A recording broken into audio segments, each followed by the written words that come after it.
जो है ऐसा है, लोग मुझे ये मानेंगे कि मैं अंधविश्वास को मानूंगा। मैं आस्था में विश्वास करता हूं, सबकी आस्था का भी सम्मान करता हूं, लेकिन अंधविश्वास को कतई नहीं मानता, एकदम नहीं मानता। मुझे बोला गया था कि नोएडा नहीं जाना है। मैंने कहा क्यों? कहा वहां सीएम नहीं जाते। तो मैंने कहा क्या नोएडा यूपी से बाहर है? कहा नहीं साहब, ये मान्यता है कि सीएम उतर जाएंगे कुर्सी से। तो हमने कहा भी कुर्सी से तो एक दिन कुर्सी को जाना ही है, तो कुर्सी के मोह में हम क्यों पड़े?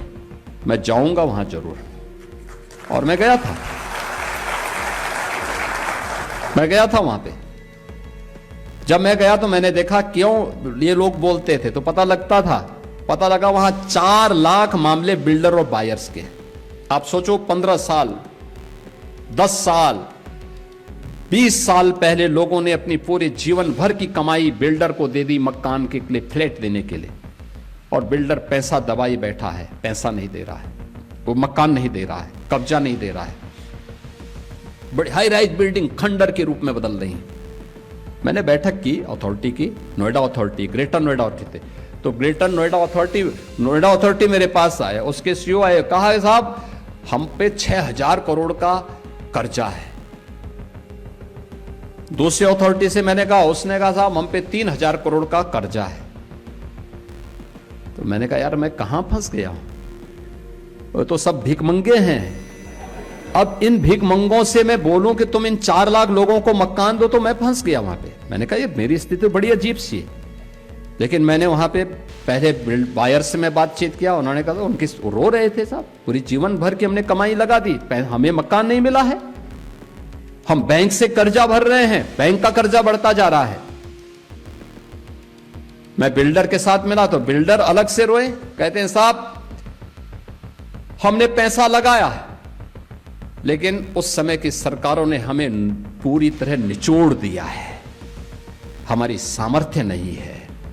मैंने कहा सामर्थ्य हो न हो, इन गरीबों को मकान तो देना ही पड़ेगा आपको, इन 4 लाख लोगों को मकान देना पड़ेगा। आप दीजिए, मैं पॉलिसी बनाने की तैयारी कर रहा हूं, लेकिन आप पहले मकान दीजिए। फिर मैंने अथॉरिटी से कहा, मैंने कहा कार्य पद्धति ठीक करो।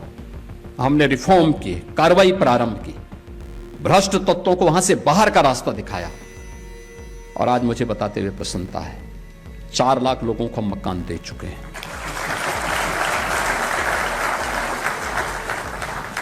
जो अथॉरिटी मेरे सामने कहती थी कि हमारे पास पैसा नहीं, हम तो कर्ज में हैं, आज उसके पास 6000 करोड़ का सरप्लस है।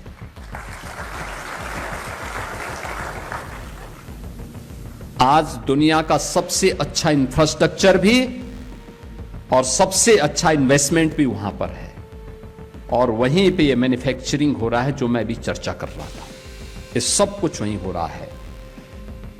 ये उस अंधविश्वास को मानने वाले लोग कौन थे जो भारत की आस्था पर उंगली उठाते हैं? मुख्यमंत्री रहते हुए वहां नहीं गए, लेकिन अपनी विभाजनकारी राजनीति के लिए फिर आज नोएडा पहुंच गए, ग्रेटर नोएडा पहुंच गए। बहन और भाइयों, इनके चेहरे को देखो तो उस समय वहां के विकास के लिए ये बॉटलनेक थे।